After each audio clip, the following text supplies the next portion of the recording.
O cristão, ele vive para a glória de Deus. Então, aonde ele está, o que ele faz, tudo que ele faz será diferente. Aí, se esse cristão tem uma empresa, então todas as virtudes, todo o comportamento dele será com essas marcas. O problema de muita empresa, inclusive cristã, é que ela tem um produto muito bom, mas não parece. Porque ela investiu no produto e nunca investiu na marca. E aí, eu queria que você compartilhasse um pouco de uma discussão que você levantou uns 3 anos atrás comigo. É essa visão do que é uma empresa para a glória de Deus, ou uma empresa pro reino.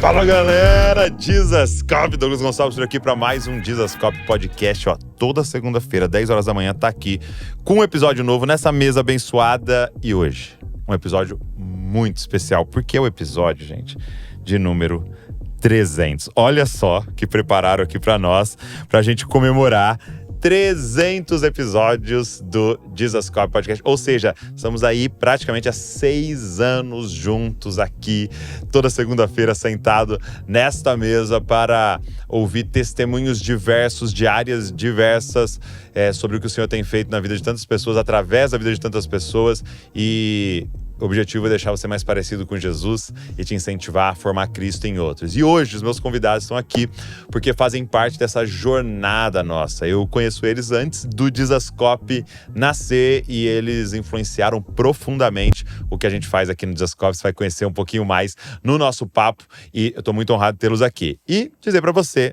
nesse episódio número 300, que você precisa pegar esse link enquanto você ouve o papo e mandar para alguém que vai ser tocado por esse papo aqui, que tem um assunto muito específico, e também dizer para você se inscrever no canal. Acho que 300 episódios depois dá, né? Dá para você se inscrever aí no canal. Nós estamos chegando a 3 milhões de pessoas declarando: eu quero ser uma cópia de Jesus. Você pode fazer parte disso, beleza? Vamos embora então pro episódio de hoje.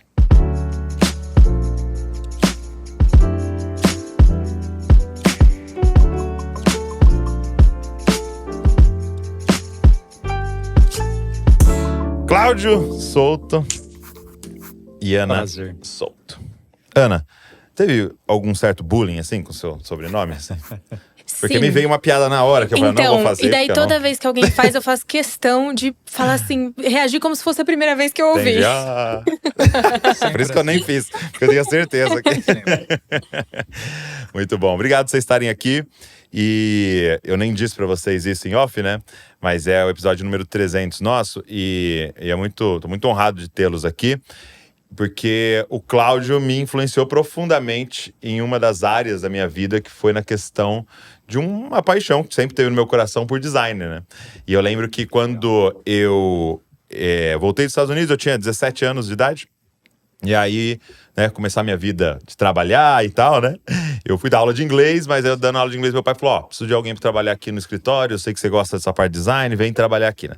E comecei lá a fazer para ele as capas de DVD, as coisas, e foi quando você foi mexer na marca, né? Foi quando a gente conheceu a Souto, né, como empresa, e vocês foram fazer o logo da Família Debaixo da Graça, né? E Mensagem né? para Todos. Mensagem para Todos. Foi o primeiro? Primeiro. Aí depois Família Debaixo da Graça.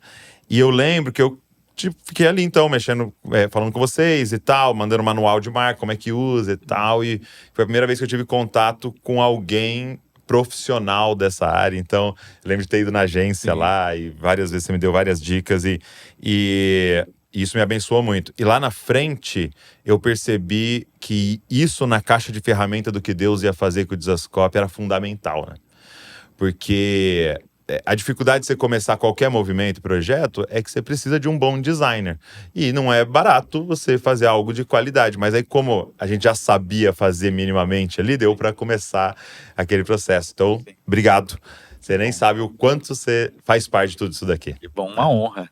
Uma honra mesmo ter participado. Lembro bem dessa fase aí, foi muito legal. E você chegou até a empreender também nessa área, né? Porque você tinha Your Design, se não me engano. Eu lembro dessa marca aí. Coisas. Foi mesmo. E tem uns meninos que trabalham aqui. Sim, que acabam comigo. Que bacana. Fazendo site.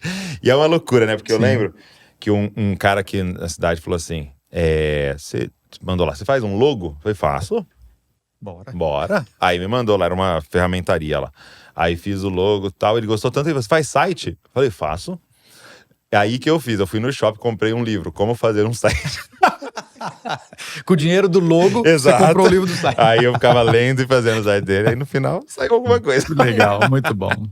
Mas é bom. muito legal esse negócio de caixa de ferramenta. Eu trabalhei dos 14 aos 18 em escritório de contabilidade. Eu fazia folha de pagamento de funcionário horista à mão.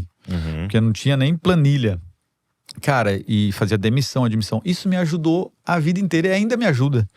Esse repertório de departamento pessoal, fiscal, tudo. Então, caixa de ferramenta, Deus é que sabe que vai juntando tudo. Né? E tá com a gente a Ana, que é filha do Souto. Você é a filha mais velha? Mais velha. A primogênita. Só não mais velha que a Souto. Entendi. Mas sua filha é mais velha. Tem uma mais velha. Eu tava vendo aqui que a Souto, né, que é uma agência, tá? Sim. De... como é que se denomina? Se agência... De brand e comunicação. Tá. Brand e comunicação. Publicidade tá ali dentro da comunicação. Tá. E eu tava vendo que ela nasce em 2000, então. Sim. Finalzinho de 2000. 26 anos. Vai fazer, então? Vai fazer 26. Uau. Estamos com 25, comemorando bodas de prata. Meu Deus, tipografia não tinha nem sido criada ainda. Nossa, tava ali. O Gutenberg tava começando. Muito legal. E eu queria começar fazendo uma pergunta para vocês, porque assim, uma das coisas que mais prejudicou o avanço, eu vou chamar assim, o avanço do reino de Deus, do evangelho, é uma heresia chamada dualismo, né? Que foi uma divisão que a igreja fez em algum momento entre o sagrado e o secular, e pessoas iam então para suas reuniões de domingo num ambiente extremamente sagrado, mas iam para o seu ambiente de trabalho como se fosse secular, como se tivesse alguma parte da nossa vida que Deus não é dono, né? Sim. E que ele é senhor aqui, mas aqui nós precisamos ganhar dinheiro só e resolver o que a gente tem que resolver. Eu queria saber quando é que foi um despertamento para vocês, assim, dessa questão de tipo, cara, essa agência aqui também é do Senhor e é uma missão isso daqui. Eu acho que foi uma jornada. De fato, cresci nessa tocada da separação, era muito nítida, né? Teve uma época, como você falou, que era água e a gente óleo. Que veio do movimento pentecostal, total, era ainda mais assim. Total, era uma coisa muito frisada. Então, quando eu comecei a empreender, eu abri a Souto, né, junto com meu irmão, foi investidor ali junto. Um ano depois eu casei, aí a Adri já veio trabalhar comigo. Então, toda a jornada, toda a história da Souto sempre foi eu e a Adri, minha esposa, né? E a gente tinha uma relação muito próxima também com alguns trabalhos ministeriais, no louvor, e trabalho missionário e tal. Então, a gente cansou de ouvir as pessoas falarem assim,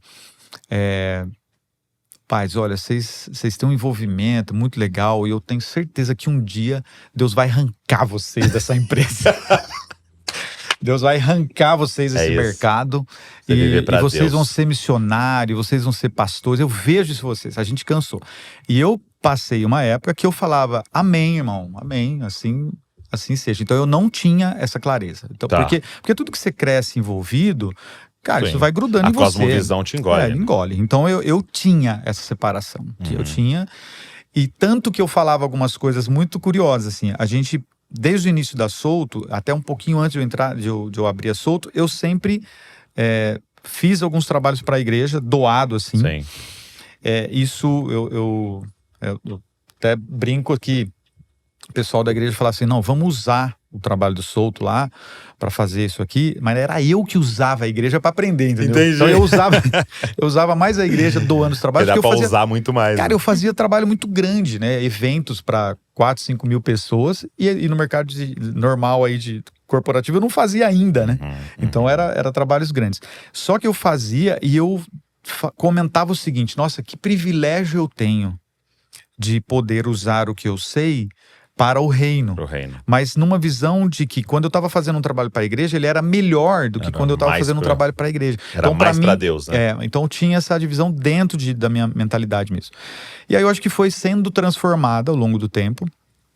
E hoje, né, para resumir, porque foram vários processos, a gente entende totalmente diferente, né? O quanto exatamente por estar onde a gente está, nas mesas, nas empresas, nas reuniões, o quanto o reino de Deus é manifestado lá, naquele trabalho que a igreja, e talvez ainda muita gente chame de secular, né? Então, hoje a gente vive isso como um chamado mesmo, assim, e aí a gente tem muita coisa para falar. A integralidade, né? A integralidade, porque, né, caiu esse muro. Caiu esse muro para nós, né? E aí você, Ana, desde o início já entendeu? Eu acho que, sendo bem sincera, eu tenho menos mérito nessa descoberta. Porque sim, assim, eu acho que eu fui propositalmente educada para isso antes de eu entender por conta, assim. Então, para mim, sempre foi algo muito natural. E que a dificuldade, né, e ela é constante, é da gente aplicar todos os dias. Que é uma coisa muito linda, muito fácil de falar, que pra mim sempre foi natural de falar. Tem uma frase que eu acho que eu já ouvi você compartilhando, você vai talvez falar de quem é, que fala que não existe 1 centímetro no mundo que Deus não olhe e não clame, não fale, declare. Ouvi hoje, é meu. Abraham Kuyper. Obrigada. Então isso sempre foi assim, um repertório natural. Agora, a descoberta de você acordar cedo, entrar na empresa, abrir uma reunião difícil, olhar para o rosto de um cliente numa situação desafiadora e lembrar assim, é meu. Isso acho que é individual, né? Todo mundo em algum momento vai viver essa...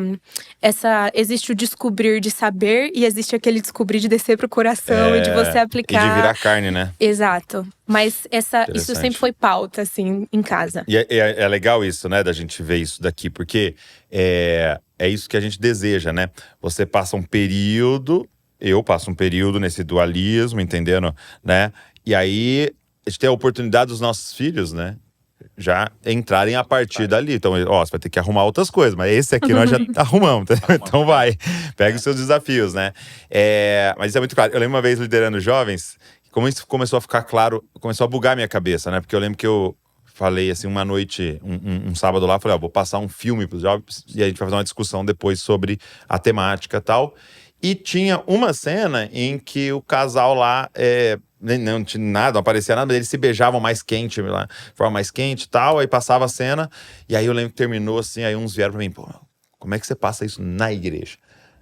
Eu falei, não, peraí, mas se você estivesse vendo em casa, tava tudo beleza? Aí eu comecei a perceber, tipo, peraí, tem uma coisa que não tem lógica, né? E a roupinha de ir na igreja, né? E aí a gente começou a ver que peraí, tem alguma coisa que não tá batendo com o que a gente lê nas escrituras, né? De que não há nenhum centímetro quadrado do universo que Jesus não declare é meu, né? É meu. E aí viver pra glória de Deus. Tem um livro muito legal que é chamado, eu acho que não tem em português, chama Gospel Fluency, né? Eu não li ele inteiro, mas um amigo me contou a ideia que eu falei, cara, isso é genial. Assim como você é fluente em português, né? Então, tipo assim, se você levar um susto, sai em português natural de você, ele fala, e se a gente se tornasse fluente no evangelho? Então, como é que faz isso? De tipo, o cliente tá ali te xingando no Zoom, entendeu? Qual é a fluência do evangelho? Tipo assim, o que deveria sair natural de nós? Né? Ou um funcionário tá doente, qual que é a fluência? E é um desafio, né? Como é que se aplica o evangelho em cada uma dessas coisas, né? Como é que aplica nisso? Muito bom. E aí, eu queria que você compartilhasse um pouco de uma discussão que você levantou uns 3 anos atrás comigo, né? E eu vi depois outros falando e tal. Essa visão do que é uma empresa para a glória de Deus ou uma empresa pro reino. Porque por muito tempo, a ideia era a seguinte, olha, faz uma empresa que lucre e pega parte do seu lucro, investe em missões, investe na sua igreja local, ajuda pessoas, e isso é muito legal. Mas às vezes eu percebia que, apesar do lucro estar indo para as coisas de Deus, né, avanço do reino, a forma que a empresa operava e fazia as coisas talvez não expressava o Senhor. E você começou a compartilhar um pouco comigo disso, né, de o que é uma empresa para a glória de Deus, né? Eu acho que talvez um passo atrás assim, O cristão, ele vive para a glória de Deus. Então, aonde ele está, o que ele faz, tudo que ele faz será diferente. Tá. Aí, se esse cristão tem uma empresa, então todas as virtudes, todo o comportamento dele será com essas marcas, será com esses sinais, esses traços, esses rastros. Legal. Né? Porque senão a gente pode falar de coisas muito evidentes, né? Tipo assim, então nós temos que ser honestos, a gente tem que pagar imposto. Mas basicamente todo mundo tem. Meio geral. Então, ou a gente tem que falar a verdade, enfim, são coisas mais macro e que tem muitas pessoas que não têm o conhecimento, a clareza, a revelação de Cristo como um cristão e colocam, né? Então não se trata disso mais superficial, mas eu acho que todo o comportamento de um cristão, e talvez a gente possa até colocar todo o fruto do Espírito sendo manifestado, então nas entrelinhas de tudo que ele faz, será manifestada a glória de Deus, né? E aí quando eu acho que a gente está falando de uma empresa, tem um ponto que que confunde, eu acho, muito cristão, que aí dá para ele pegar e dar uma embalada em coisas mais características de crente e colocar na empresa. Né? Então, assim, aqui a gente vai fazer uma oração, ou a gente tem um versículo aqui logo na entrada. A gente teve uma época que tinha muito, e ainda tem, não estou dizendo que isso é errado, mas às vezes colocava aquilo como sendo a única coisa. Então, Deus é fiel em toda a nota fiscal, né? no caminhão tem lá, né, nota, Deus é fiscal, na traseira do caminhão, na nota fiscal. Então, quando ela era impressa, né? Porque agora acabou. Aí, é perseguição do inimigo agora, porque a nota eletrônica acabou. Exato. Seu Pix tem Deus é fiel. Exato. Então, veja, não é isso. Por quê? Porque a gente tem que colocar o que é uma empresa, qual que é o objetivo final dela, qual que é assim, para que ela existe. Isso tem que ser feito com os princípios de uma pessoa cristã. Tá. Então, eu vejo, você quer ver cair por terra, se você fizer um monte de coisa, eu faço oração, eu prego evangelho, eu coloco versículo, eu faço isso, tá, mas o que você faz? Nós somos uma marcenaria, tá. Vamos dar uma olhada no seu móvel? Qual o descritivo, qual o material que você usa, como o parafuso é fixado, ele vai quebrar, ele vai fazer o cara xingar você quando ele abrir a gaveta no 3º mês, ele vai, assim, tá honroso isso, eu tenho uma concessionária, então assim, como é que é a entrega do veículo, sabe, como é que é a revisão, você fala a tudo excelência, você fala cliente, tudo, você é claro, você é íntegro, ou melhor, você desvende quando não é para vender, você tem a coragem de falar assim, não, esse produto aqui não serve para você. Então, assim, eu acho que porque a gente vai ser julgado, né, assim, avaliado pelo fim do que é aquilo. Então, é muito complicado, antes de você ser excelente e se dedicar e fazer uma entrega verdadeira de um produto ou de um serviço. E eu não estou falando que tudo tem que ser no nível de excelência, né? Assim, existem categorias de produto, né? Então, dentro da sua categoria que você se determinou a entregar, você entrega o melhor possível de forma justa e eficiente, com qualidade. Se você tem essa boa experiência do cliente, então você consegue entrar em outras áreas da vida dele e ter influência lá, né? Então, é bastante coisa que eu acho que permeia essa visão de você ter uma empresa onde as pessoas, onde um cliente chega até você e ele percebe que você tem um comportamento diferente, e o seu funcionário também, porque às vezes é muito mais fácil fazer com o cliente, né? Muito mais fácil. Com o cliente, ele vê você poucas vezes, dependendo o que você faz. Às vezes são um contato, 2 contatos. Mesmo que é um cliente, às vezes, recorrente, ele te vê menos do que o seu funcionário, que vê o tempo inteiro. Então, acho que quando você vai aplicar isso para dentro e para fora, o desafio é maior ainda. Você lembra, Ana, algum exemplo que vocês poderiam dar, assim, de coisas que vocês começaram a ter que repensar, tal, a partir disso? Assim? Pode ser tanto pro cliente quanto pro funcionário, assim. Coisas que a gente repensou. Assim, que a gente está tentando fazer essa aplicação, né? Do reino, né? Lógico que excelência é uma marca, é uma das marcas. Porque tem uma questão interessante que você está falando, porque você começou falando, né? Vamos andar na legalidade. Então isso deveria ser para todos, crente, não crente e tal. E aí eu vi uma história interessante de uma pessoa, uma família de missionários, assim, com bastante dificuldade financeira e tal, mudaram para uma cidade, e aí alguém da igreja alugou uma casa para eles. Aí ficaram tudo feliz, tal, pô, alguém da igreja vai ser mais fácil, tal, alugou e beleza, tal. O que aconteceu? Começou a ter mofo na casa.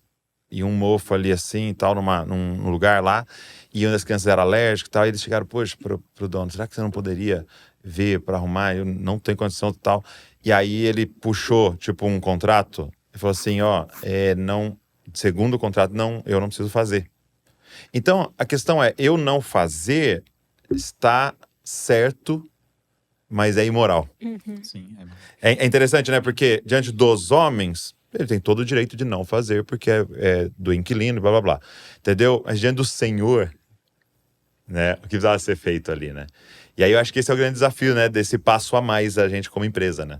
Perfeito. Eu acho que Ou se o Cláudio lembrar também de um exemplo, assim, pra gente. Na história da Solta, acho que a gente tem exemplos mais fortes, assim, inclusive dessa questão do imposto, né, Papi? Sim, que foi uma pauta, foi um encontro. Não sei se você quer contar isso primeiro, porque eu acho que eu cheguei com os caminhos aplanados. Mas já era o normal. Mas eu tenho um exemplo depois, mas eu acho que esse é bem legal. O imposto é bem legal. E eu já ouvi alguns empresários que ouviram isso aqui e mudaram. Porque a gente falou como óbvio, mas convenhamos.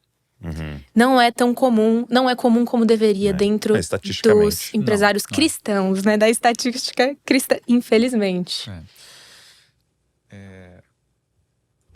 Quase eu puxo um gancho, vou me segurar. Puxa todos os ganchos que você quiser. Não, é que esse ponto, né? Quando a gente fala assim, que a Ana acabou de citar, né? Quando fala assim, entre os cristãos não deveria ser. Mas, na verdade, a maioria das estatísticas, aí você deve ter outros exemplos do que acontece na população geral e do que acontece nos cristãos. Como a gente vive um cristianismo muito nominal, essa porcentagem ela é muito baixa de diferença. Em tudo que você vê. Número de divórcios. Se houver, né? Tem coisas que nem tem em algumas diferença. coisas não tem. Porque, às vezes, tem uma legalidade que, em nome de Deus, você consegue para fazer umas coisas mais erradas ainda. Um versículo ali, exato, você dá uma espremida. Então, essa fala, ela é triste. Né? Não que não deveria ser, mas é. Sobre o imposto, eu abri a Solto, eu não tinha noção do que eu estava fazendo. Então, assim... Como a maioria dos empresários. Eu abri a empresa, foi bem assim, né? Eu era... Assim, se eu fosse um pizzaiolo, eu só queria fazer pizza e nada mais, né? Então foi esse o exemplo. Eu era um designer, e eu tinha trabalhado 6 anos e meio numa agência em Jundiaí, e aí minha ideia era até trabalhar em outros negócios. Meu irmão falou, não, abre logo a tua. Eu falei, agora, bora lá. Ele ajudou, a gente abriu. Então, pra mim, assim, cara, agora eu tenho uma agência e eu... Na verdade, assim, eu sou um designer, tenho mais liberdade porque agora a agência é minha. Então, eu não queria falar com o contador, falar nada, assim, essas coisas burocráticas eu não tinha, assim, tinha tido uma experiência, mas assim, era muito chato. Aí eu peguei um contador, na época, conhecia e tal, foi levando, e aí... tem que pagar essa guia, pagar aqui, mas não tinha nada de dinheiro, gastamos tudo, né, sem capital de giro nenhum. Na verdade, a gente abriu a empresa com carnê, ou seja, eu falo que eu abri a empresa o dia que eu comecei a trabalhar, no meio-dia, eu já tinha quebrado, porque eu devia os funcionários, meio período não tinha dinheiro, devia o imposto do que eu já... tudo já estava quebrado, né, meio período já não dava o caixa.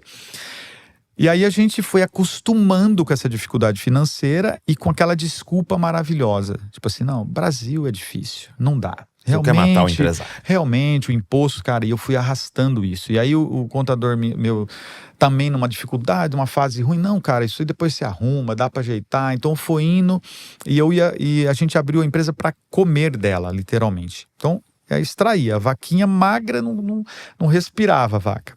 Cara, nesse engodo aí, eu fui, acho que até uns 5, 6 anos, até porque foi o momento, demorou muito para Solto, para eu falar assim, cara, isso aqui vai dar certo.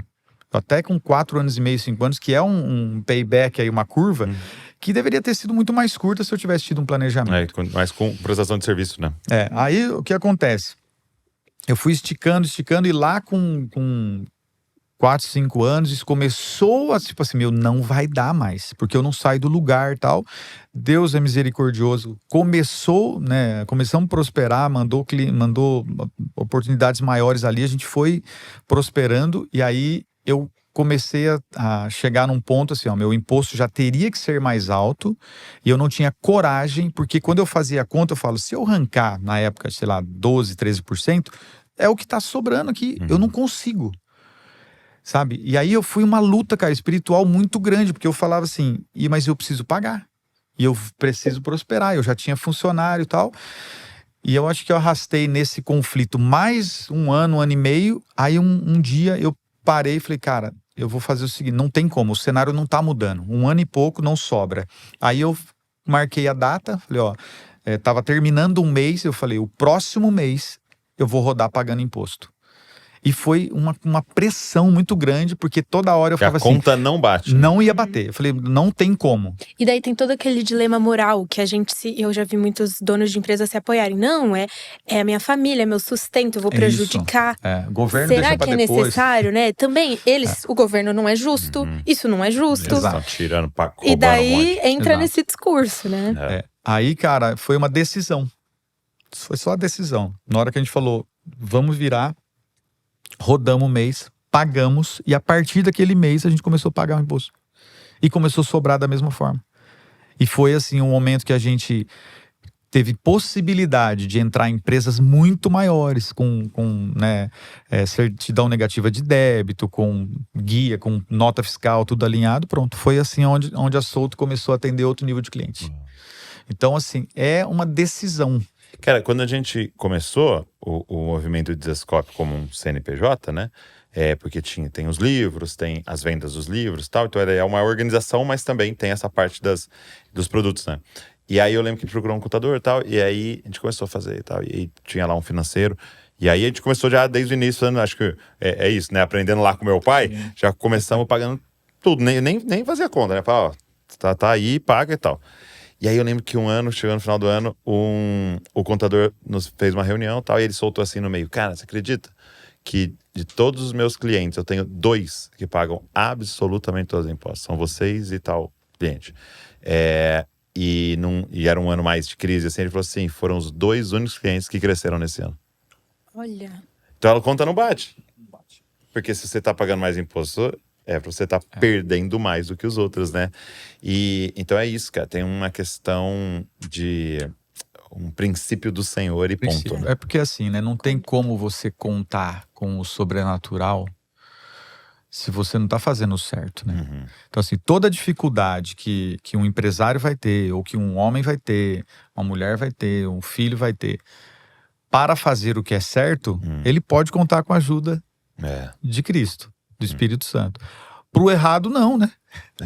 Então, assim, não tem como. Sim. Então, essa é uma lorota, né? O Paulo Borges conta, né, que ele estavam fazendo evangelismo numa comunidade carente. Aí, uns caras levaram e falaram, traficante quer falar com você. Aí ele foi lá, aí juntou uns traficantes, colocaram a arma toda no chão assim, e falou assim, pastor, ora por nós aí, pra Deus abençoar o negócio aqui. Aí ele falou, claro, ora. Deus descer a benção aqui, cara. Aí orou, é goiano, né? Oh, Deus, abençoa aqui e tal, o negócio dos meus irmãos, Senhor, coloca as tuas mãos, abençoa. No outro dia a polícia entrou, prendeu todo mundo. Amém. Ele falou, mas abençoa. Nossa. Deus pôs a mão, Deus consertou, né? Ele Deus se manifestou abençoou, Eles não sabiam o que era a bênção, né? Mas… É isso aí. E eles vão um dia, se tudo der certo, eles vão entender. Porque que dia bom que foi aquele, né? Isso. Mas é muito doido isso. Você falou que tinha um outro exemplo. Sim, pra mim tem essa questão de nota. E hoje meu foco de atuação na Solto é na parte comercial. Uhum. E eu acho que toda a área comercial, assim como o marketing, a gente vive um grande dilema que não tem uma resposta. Uhum. E eu acho que é cada um encontrar o que Deus pede de si e que não tem como ditar uma regra. Mas de como articular todo o conhecimento técnico de venda, de gatilho mental, de manipulação, de oferta, de embalagem, de ancoragem de preço com a ética cristã. De uma venda honesta, transparente e que não é mal feita, entende? Porque o meu pai confiou um departamento pra mim, comercial, coração da empresa. Eu tenho que trazer resultado. Não acho que é cristão eu ter uma venda super tímida, que não tem técnica, não é. Agora, existem limites pra técnica de venda, principalmente, né? Então, acho que isso é uma coisa que eu vivo, assim, diariamente. E, recentemente, eu tive uma experiência que me marcou muito, assim. Contei pro meu pai que foi uma venda que eu tava fazendo de uma pessoa, Douglas, que, assim, eu me envolvo muito com todos os clientes. Eu falo que… Vou abrir um parênteses aqui. Eu já ouvi muitas pessoas de agência no Instagram, no TikTok, que trabalham na área de marketing e falam: nossa, é um fardo trabalhar com marketing, os clientes reclamam e o cliente quer opinar no trabalho de marketing. Marketing é uma hora que todo mundo põe o dedo. Eu não tenho coragem de falar isso. Os nossos clientes respeitam o nosso trabalho. Eu gosto dos nossos clientes. Isso é um valor que a gente tem. Não se fala mal de cliente. A gente não reclama da fonte pagadora que Deus confiou pra nós. Então é um dos valores que nós temos. Só que esse cliente em específico, eu amava ele. Não, eu olhei, é uma família, é uma pessoa que trabalha na área de engenharia. E eu falei, nossa, eu quero muito atender. Eu quero muito atender e tal. Um spoiler, não fechamos a venda. Tá. Mas enfim, eu gostei dele. E daí, depois eu descobri que ele era pastor, não sabia.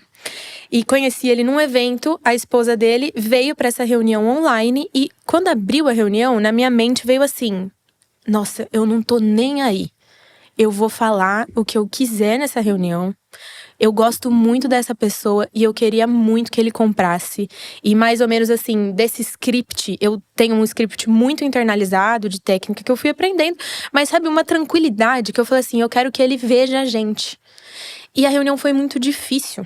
Então, eu tava apresentando uma proposta difícil, técnica, era uma proposta consultiva e tudo mais.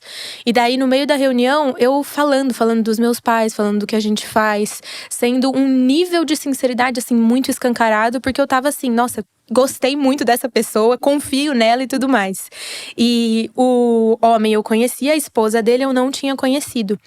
No final da reunião foi uma negociação difícil, trouxeram várias objeções difíceis e eu ouvindo cada uma, contornando cada uma. E daí por um momento eu fiquei assim, nossa, caraca, não sei se eu fiz certo, não sei se eu tô na postura certa. Daí chega no final da reunião, na hora do feedback formal de proposta, assim, vamos fechar ou não, o marido me dá uma resposta e a esposa começa a falar, para de falar e começa a chorar na minha frente. Sim, daí eu, meu Deus. E daí ela só falou algumas coisas e disse assim, Ana, pra mim, essa reunião valeu porque eu consegui ver como você e a sua família trabalham. E assim, chorando mesmo na reunião. E ver a sua família é muito bonito.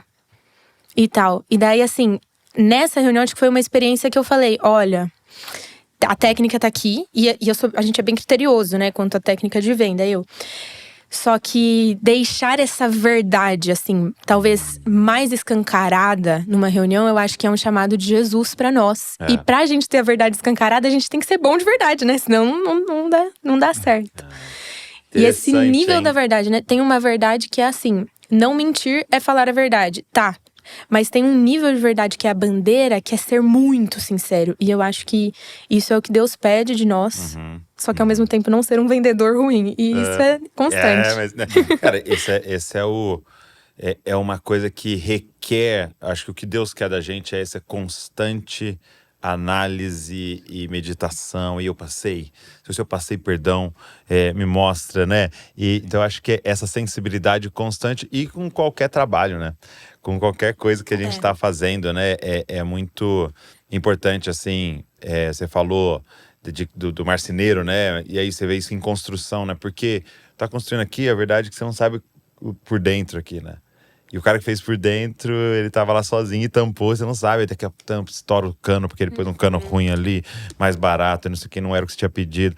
Então, é uma coisa que nós vamos ter que fazer diante do Senhor, né? Tipo assim, eu sei o que eu tô fazendo, eu sei que vale esse valor que eu tô cobrando, eu sei. É muito desafiador. Uma das coisas que a gente pensa muito aqui também é, por exemplo, política de salário, né? E a gente começou a pensar, porque o salário geralmente tá atrelado à função, né? Você faz essa função, você ganha esse salário e tal. Mas a gente começou a pensar, cara, e se a gente começasse a pensar salário num sentido também assim, como eu posso deixar essa pessoa em paz para cumprir um propósito, né? Então a gente começou a pensar, por exemplo, aqui, 2 pessoas que fazem a mesma função, uma pode ganhar mais que a outra. Por quê? Porque ela tem 3 filhos. Entendeu? E esse é solteiro. Então, a lógica seria, quanto de ganho você traz para a empresa, geralmente está atrelado ao seu salário, e às vezes 2 trazem a mesma coisa, mas esse aqui, ele precisa de um pouquinho a mais, você está em paz pra gente cumprir um propósito junto aqui, né? E aí já muda. Então, é coisa que a gente vai ter que começar a pensar que a Bíblia não traz resposta pronta, né? Não. Tem um episódio desse de salário no início da Souto, que eu trabalhava com meu cunhado, né? O Gabriel, que é um parceirão, assim, trabalhou na agência por muitos anos. E eu tava numa fase ruim. Foi uma a primeira quebrada que a gente deu, assim, que eu lembro, né? Tinha uns 3 anos ali de empresa. E aí saiu, né? O designer que tinha começado comigo, tal. Aí ficou, tipo, a Adri, né? Sempre guerreira ao meu lado ali. Não teve como sair. Ela falou, ou eu fico aqui ou não vai ter dinheiro em casa. E o Gabriel, meu cunhado, e mais um outro cara lá. Eu lembro do Gabriel. Aí a gente tava... eu trabalhava ao lado, assim. Eu aqui, ele do lado. Aí tocou o telefone, tal. Um amigo meu de uma gráfica. Fala, Cláudio, tudo bem? Cara, você conhece mais gente no mercado aí? Tô precisando de um cara, bicho, pra arte finalista aqui da gráfica, que saiba mexer bem no software, tal. Não precisa ser, né, assim, mas sabe, que desenrola isso aqui, fechar arquivo tal, e às vezes fazer um atendimento de um cliente aqui, não tem nada a ver com você, é uma coisa mais interna de gráfica, mas, cara, tô precisando urgente, e lembrei de você, que acho que você pode me indicar, aquela conversa próxima. Falei, cara, legal, me dá uma noção, assim, quanto você paga? Cara, eu tô precisando muito, então assim... Acho que até se o cara for bom mesmo, cara, até uns 1.700, 1.800, eu pago. Porque não tem jeito, eu preciso, né? Beleza, cara, se eu souber de alguém, eu te falo. Aí eu desliguei o telefone, olhei o Gabriel do lado. O Gabriel, sabe quanto ele ganhava na época? Porque ele tava começando. Então ele, assim, eu peguei, ele não sabia nada. Tipo, não ganhava nada. Ele tinha que pagar, na verdade. Ele tinha que, era uma escola gratuita. Só que na época, cara, como eu tava recomeçando, assim, muito apertado, ele ganhava R$300. Eu dava uma ajuda. Ele tava, tipo, fazendo um estágio. 6 vezes. 6 vezes. Aí eu falei, cara do céu, o Gabriel sobra. O que eu já passei, que eu já ensinei pra ele, sobra porque esse cara tá precisando. E, obviamente, eu tinha vontade de pagar mais, mas eu não tinha como pagar mais. Cara, aí eu peguei, falei, Gabriel, tem uma vaga, cara. O cara me ligou aqui, contei tudo pra ele. Falou, o cara pode pagar, vai lá fazer entrevista. Aí ele foi, voltou empregado por R$1.000. Aí eu falei, pô, mas 1.000? Pô, meu Deus. Aí sabe por quê? Aí o cara que pediu a indicação não era, né? Não era bobo, não. Não perguntou pra ele quanto ele queria ganhar. Falou assim, quanto você ganha? Ai, tá bom. Fala, poxa, isso é assuntos privados. Aí ele falou, cara, aí ele fechou. Mas foi 1.000, cara. Foi 3 vezes. 3 vezes a mais. Então, assim, beleza. O Gabriel trabalhou 1 ano lá. Nessa gráfica, aprendeu muita coisa e voltou pra Souto ganhando 2. Olha só. Porque ele evoluiu muito e a gente tava bem melhor. E era uma faixa salarial de um designer bom na época ali, né? Tipo. Sim. Então, assim, são coisas que eu fiz. Por quê? Porque, cara, não diante tinha. Da palavra, o que você tinha que fazer, né? Não tem como. Eu não podia negar isso pra ele, entendeu? Então, a gente teve vários episódios de perda, assim, que foram muito ganho depois. Muito ganho. Então, assim... E aí eu acho que aqui tá uma marca, né? Da empresa que quer realmente viver para a glória de Deus e organizar as coisas de forma que a organização das coisas glorifica a Deus. Que ela ter uma certa característica de família, né? Que sentido? Porque também eu não quero esticar isso, porque senão tem muita empresa falando, aqui a gente é família. Não, é uma empresa, o fim tem que ter lucro, senão vai fechar, né? Mas essa característica de família no sentido de... Porque um pai olhando para um filho, ele quer que o filho vá longe. E eu acho que esse é um grande desafio para qualquer líder, né? Que você deseje que aquelas pessoas verdadeiramente floresçam, ali ou não, às vezes. Né? E você ter a coragem de falar, cara, vai, né? E manda ver, e vai para ser outro, vai ganhar mais, vai me complicar todo aqui, mas vai, te investiu em você e tal. E aí eu lembro um episódio com o meu pai, né? De eu chegar pro meu pai, eu era gerente lá, já contei algumas vezes aqui no podcast.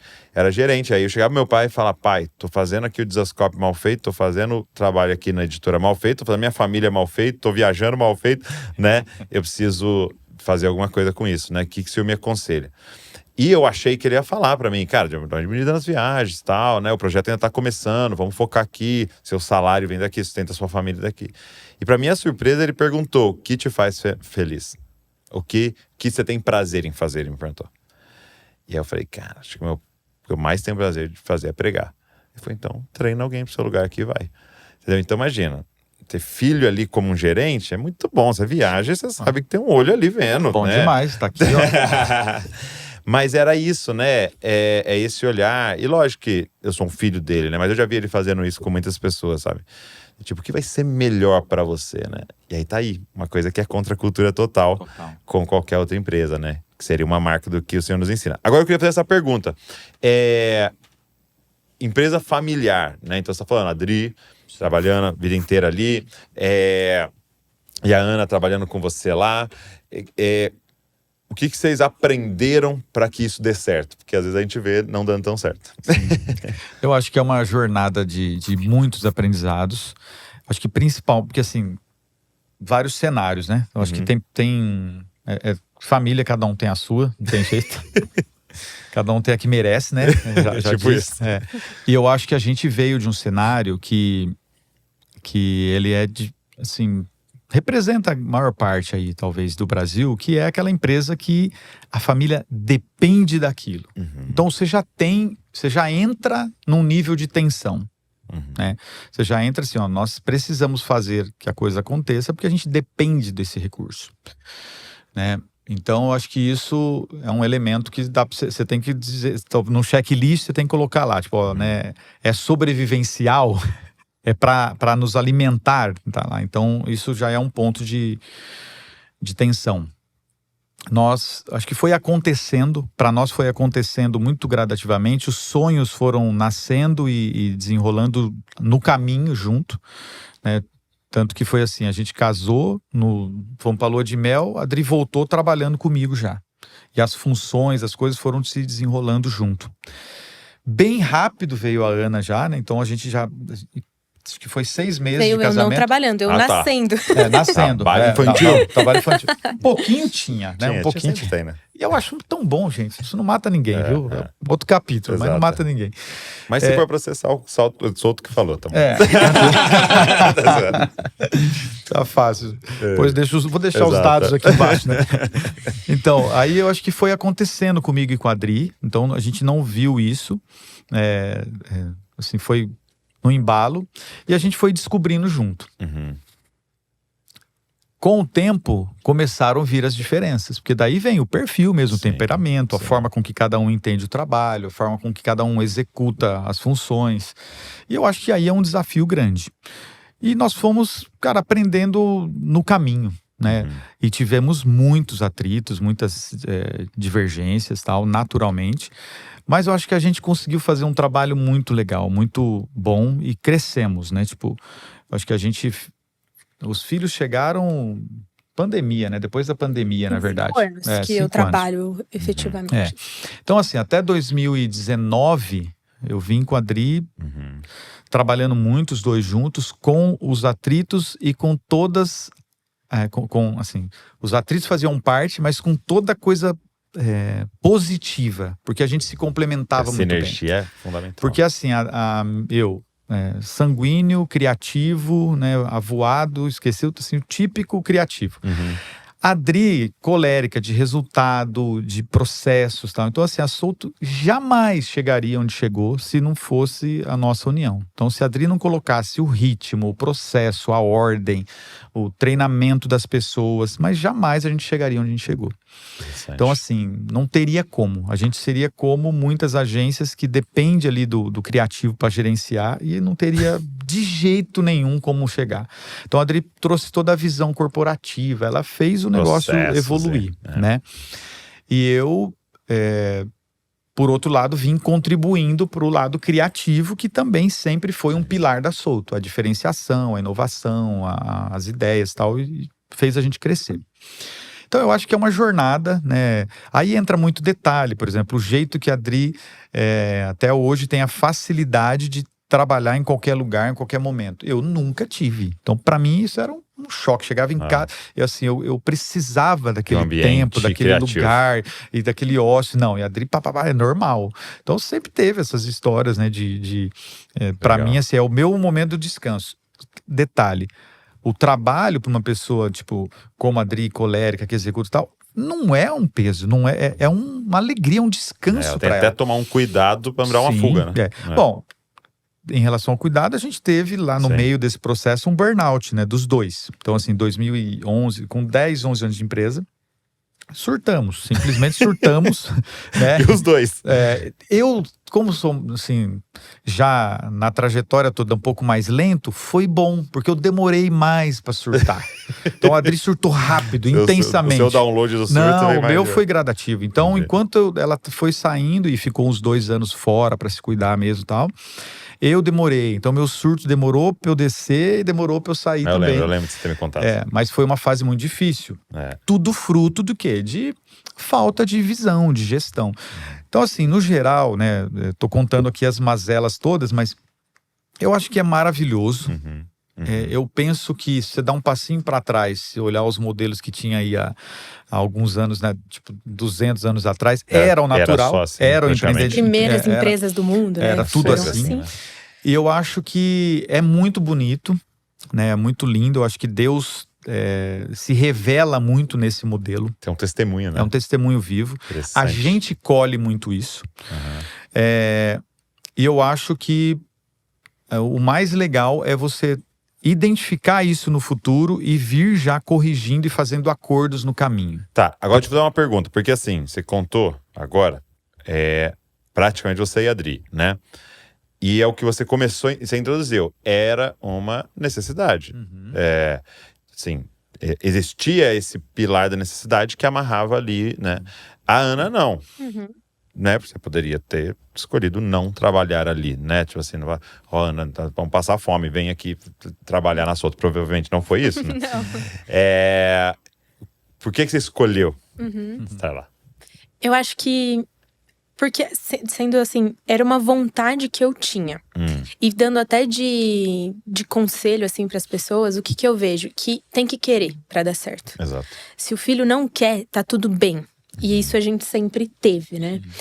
E é uma área que eu gosto muito. Eu acho que eu sempre admirei. E os meus pais, assim. Só que, de forma bem, até não tão consciente, eu vi em um momento que era uma oportunidade para mim.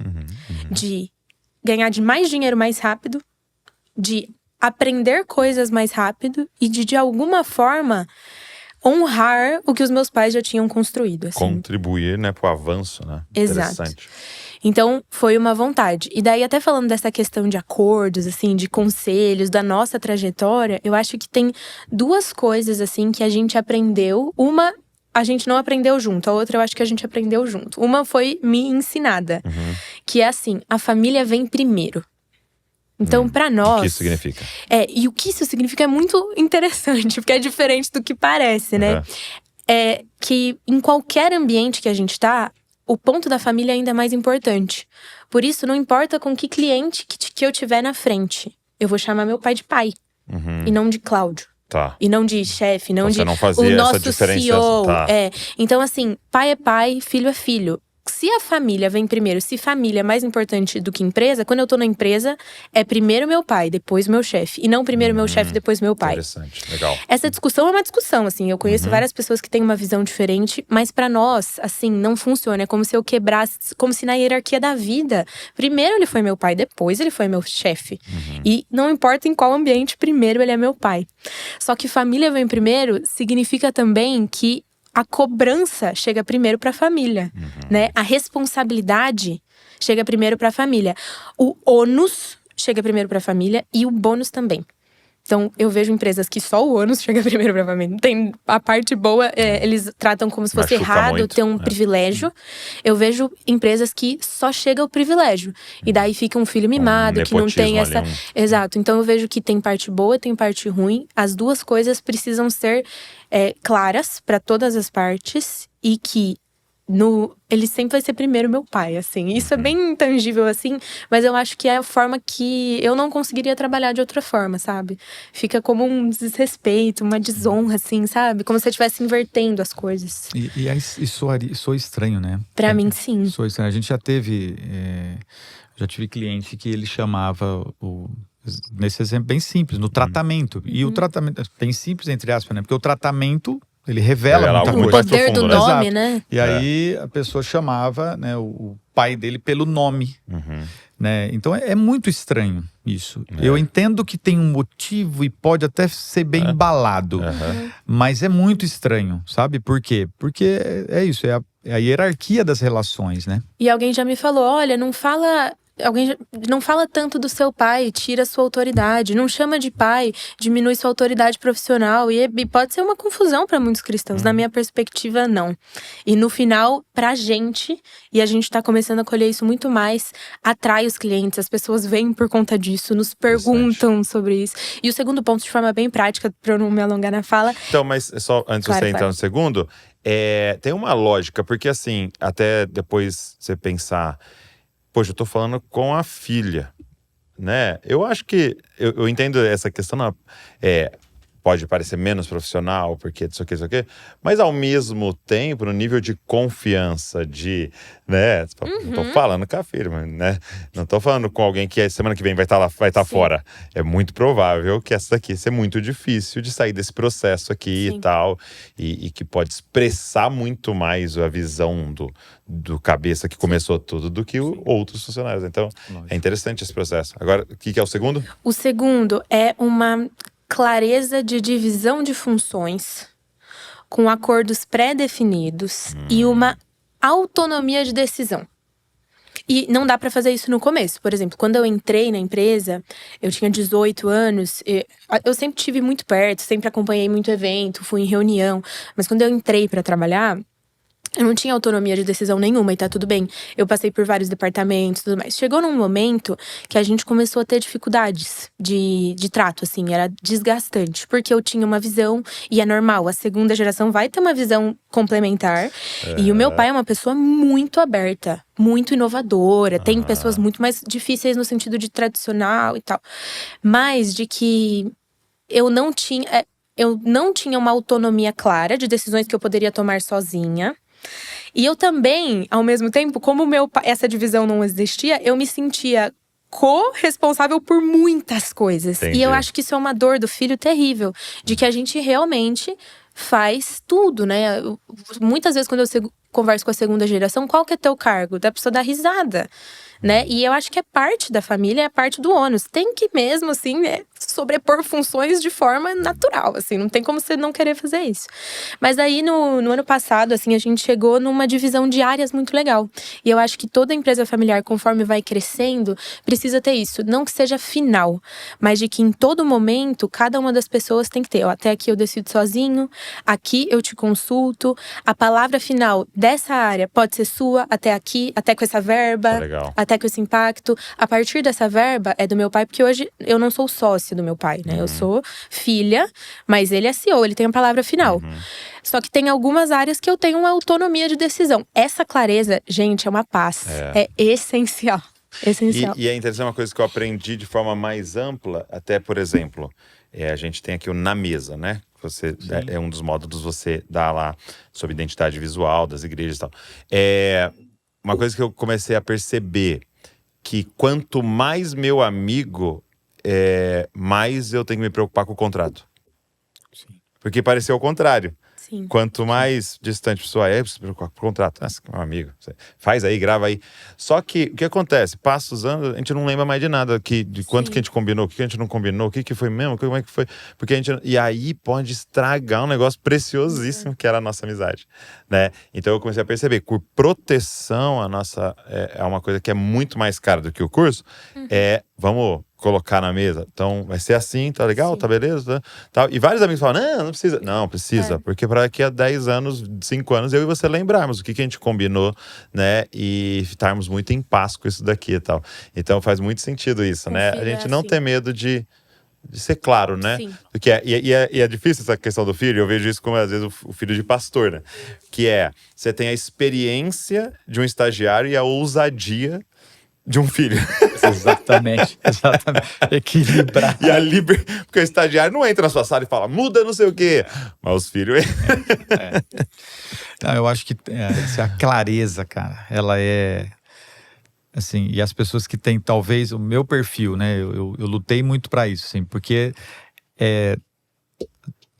a gente é mais desenrolado no relacionamento, então tá tudo bem, porque de fato eu não vou me importar com isso. Isso, né? e eu tratava os outros como se fossem eu. Exato, porque de verdade, exato. eu não tô nem aí. Eu não tô nem aí, exato. Pra mim não vai fazer diferença. Então eu falo assim, mas você vai se importar com isso? Porque eu não me importo, cara. Exato. Mas é o básico, né? Você não vai… Se você não conhece a si e um pouco do outro, né? O mínimo aí de conhecimento pessoal. Aliás, para empreender, se você não sabe um pouco, né? De comportamento, de perfil, de temperamento, você vai se enrolar, porque você precisa entender.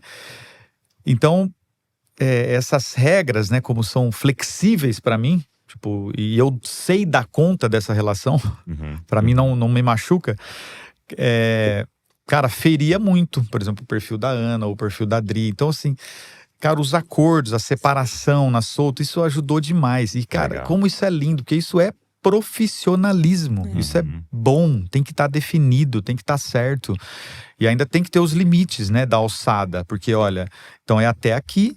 E aí é o grande maturidade, né? Que a gente vai perseguir até o fim. Confiar e respeitar, né? Respeitar, porque, ó, legal, então isso aqui ficou para eu decidir, então eu vou decidir e ok. E a outra parte também vai decidir um ponto e tá ok. Muito bom. E como é legal também um outro fator, é você começar a renovação, de certa maneira, da sua empresa, né, da sua organização com uma geração nova vinda, né? Porque, de fato, as coisas mudaram. E a gente tá lá fazendo a mesma coisa, que funcionou e tal. E às vezes a gente não tá tocando mais a vida de ninguém, né? Como o cara lá falou, não, nós vamos continuar com a nossa locadora aqui de DVD. Deu certo, vai dar ainda, né? E chegar um filho e falar, pai, vamos ter que transicionar, nós vamos ter que… Cara, isso é lindo, porque é a forma que Deus pensou, né? O filho renova o pai.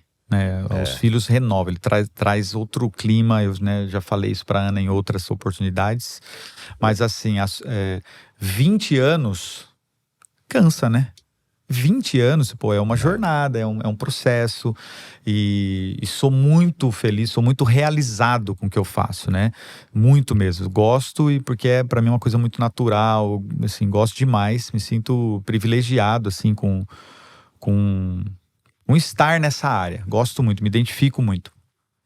Mas são 20 anos. Então, assim, com 20 anos, chegar a Ana e trazer esse clima. Agora tem o Felipe, que tá junto com a gente, a Sara.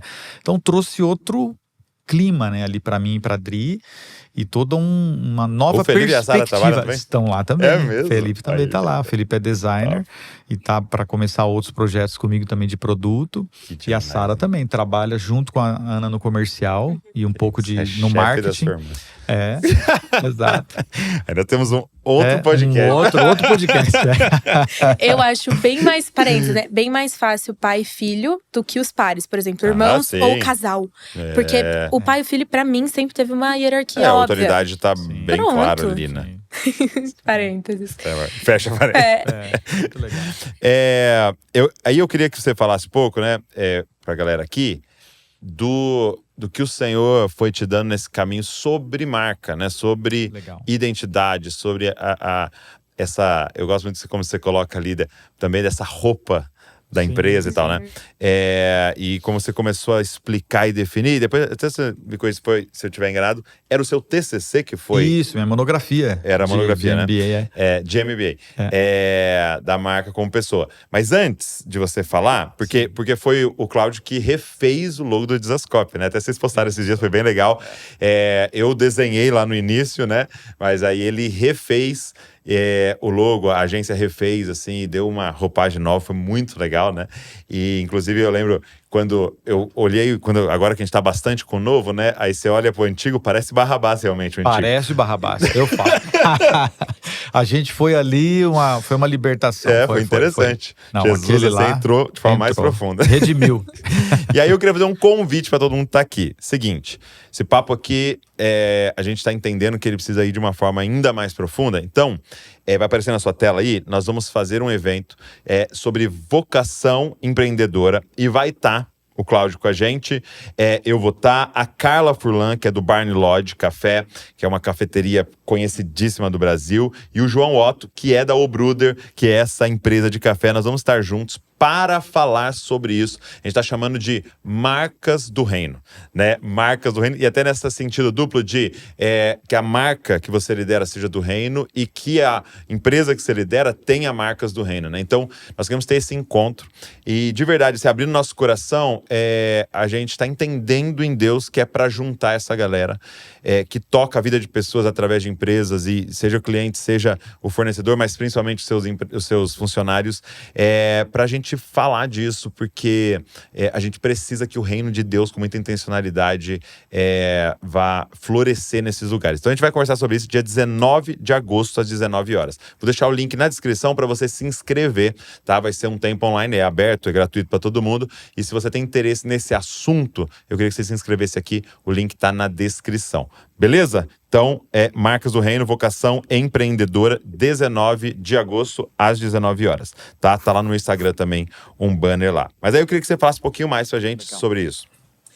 Bom, eu acho que marca, trabalhando aí, né? 30 e poucos anos com marca, o tempo vai abrindo, né? Um pouco do conhecimento e você vai naturalmente se aprofundando na ótica disso. Uhum. E eu vejo que é uma questão de visão.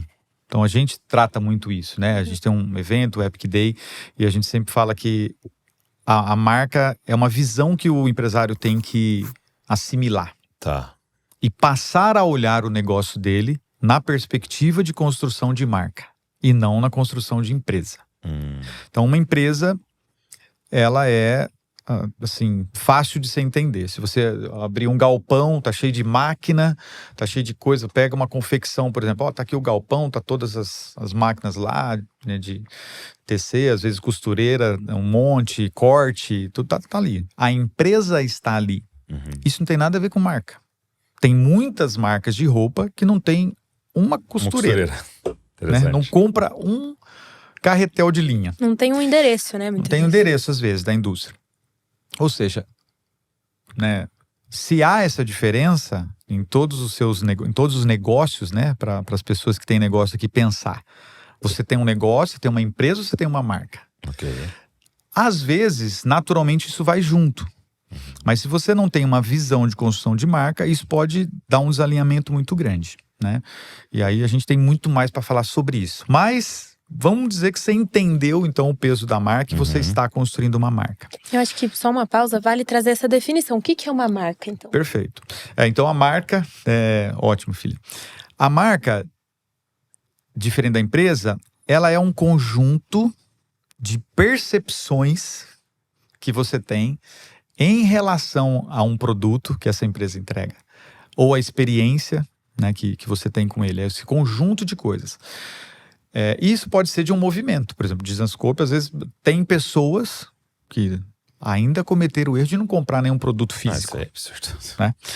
Mas ainda assim, ela é uma marca para ela, porque é um movimento, é intangível para ela, mas ela tem uma percepção sobre aquilo.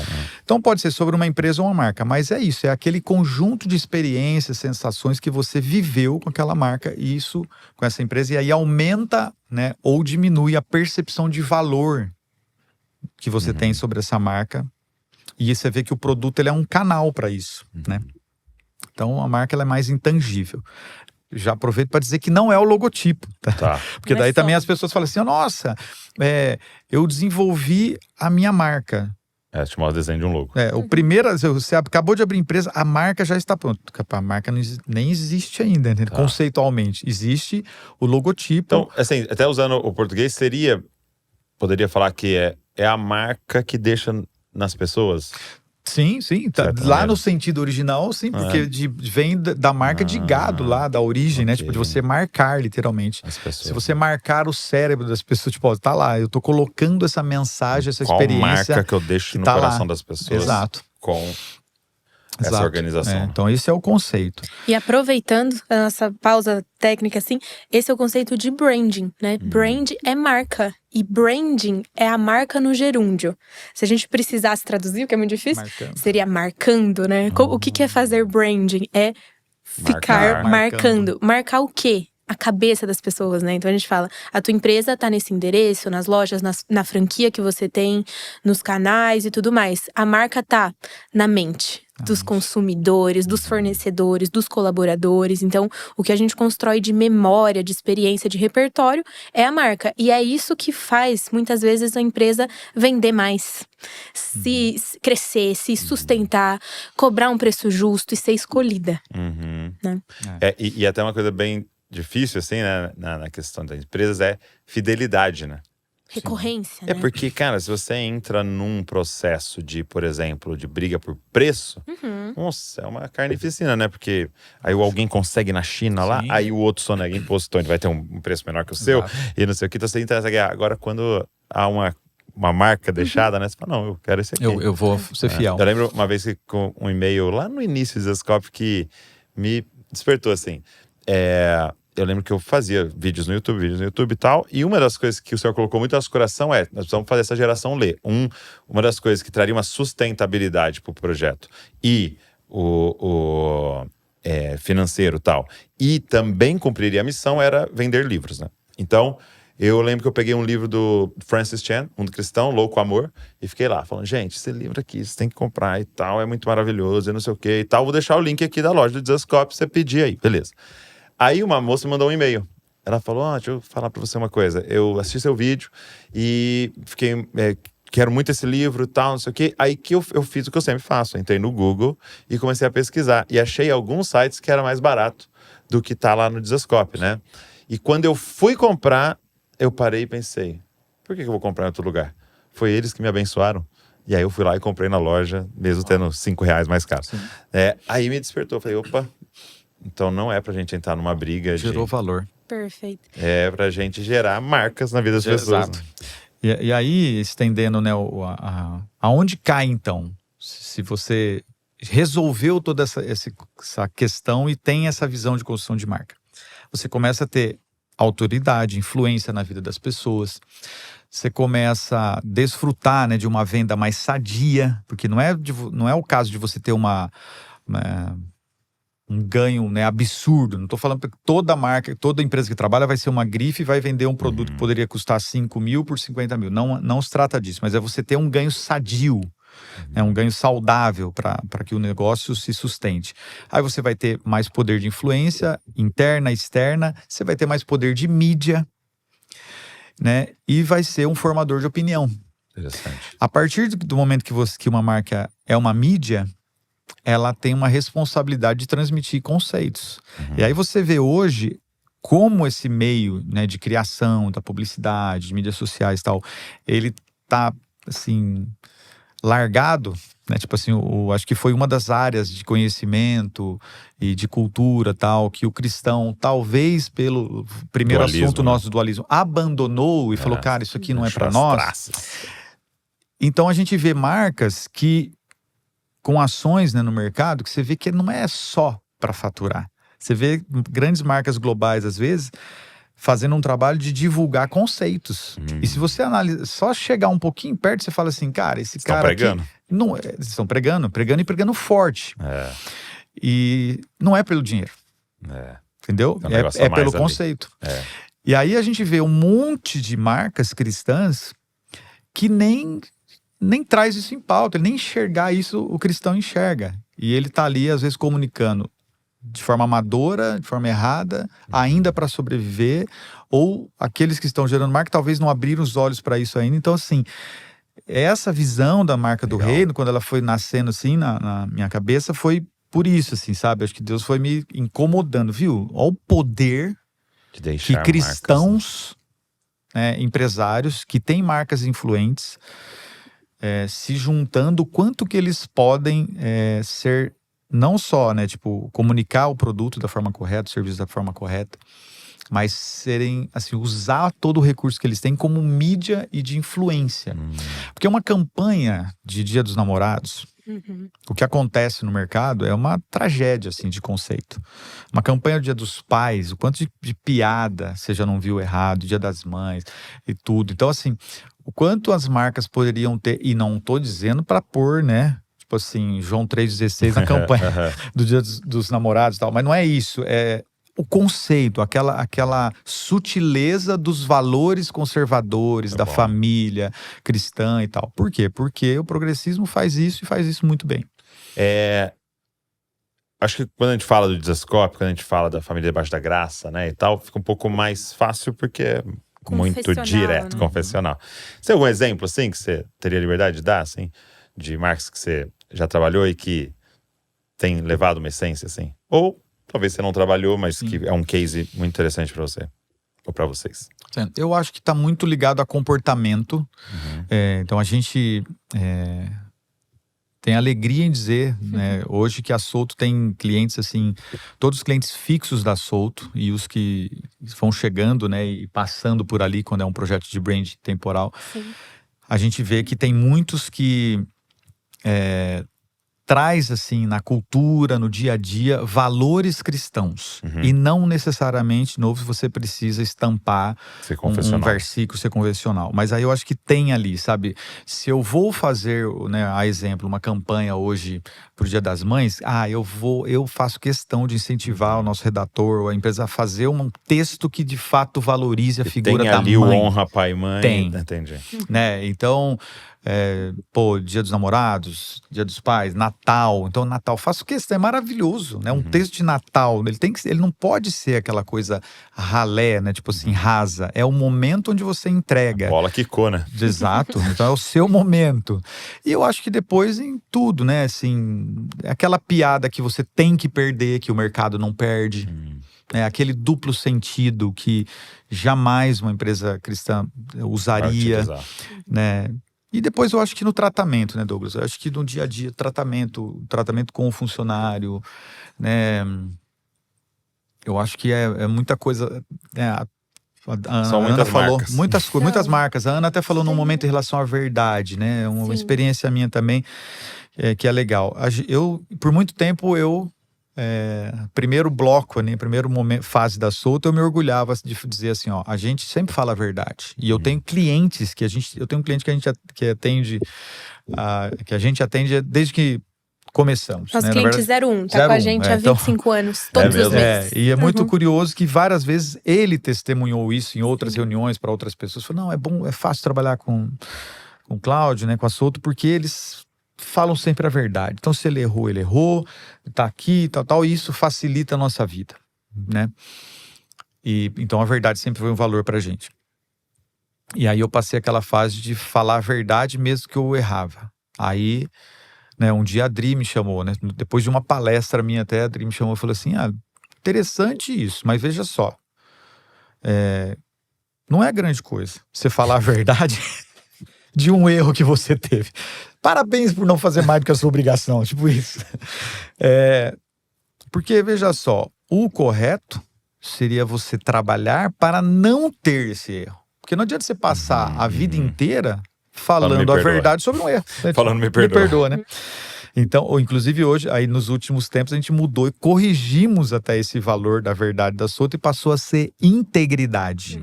Que cara, o cristão não é só ele admitir as falhas, mas é ele trabalhar genuinamente, se dedicar, ele treinar o time, que isso dá muito mais trabalho, para que o time seja íntegro e que você de fato vá até o fundo e entregue o seu melhor trabalho.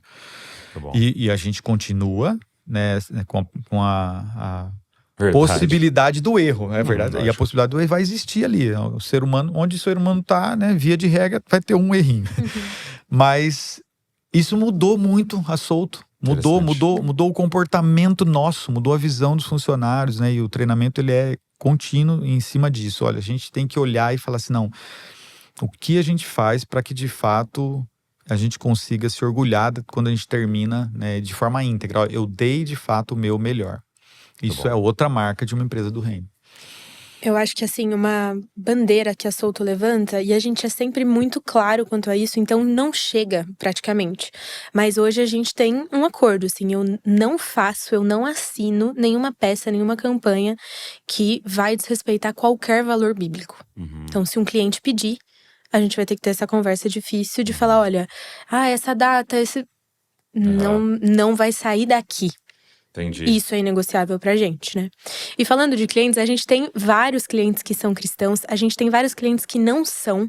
E a gente tem um método, né? O nosso projeto de branding, ele tem uma metodologia de 4 pilares.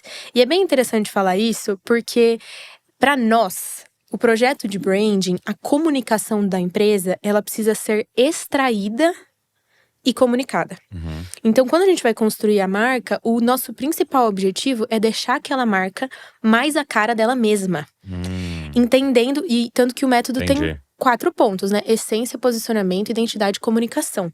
E nós acreditamos nisso. Pra gente, branding, a definição de branding, né? Não a definição, mas o significado prático é a coerência. É fazer as empresas parecerem aquilo que elas são.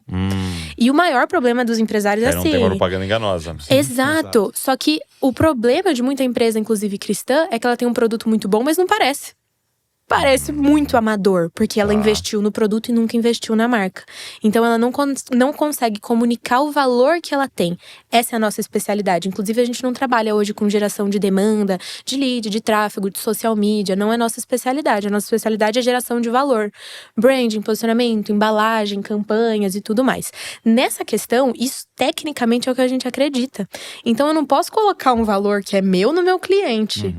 Interessante. Né? Porque imagina se um cristão usa isso como desculpa. Se é tão errado uma agência do lado inimigo fazer isso, pra mim também seria errado. Eu trazer um valor que não é dele. Então, isso é um ponto. Seguir o método profissional que a gente tem.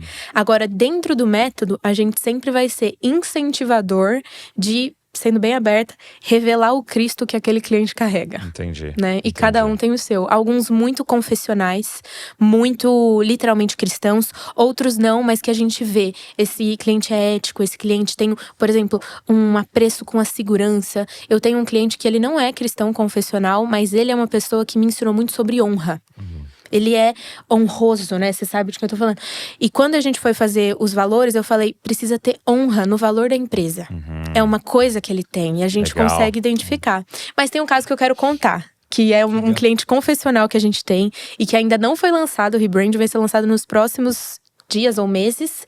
Que é uma empresa que se chama Galo, de desempenadeiras. Uma empresa familiar que faz desempenadeiras pro setor de construção, colher de pedreiro e tudo mais. E ela tem uma experiência, uma vivência, assim, com um versículo, não sei exatamente, que é buscar o reino, Mateus. Mateus 6:33. Isso. Buscar em Deus em primeiro lugar. Isso.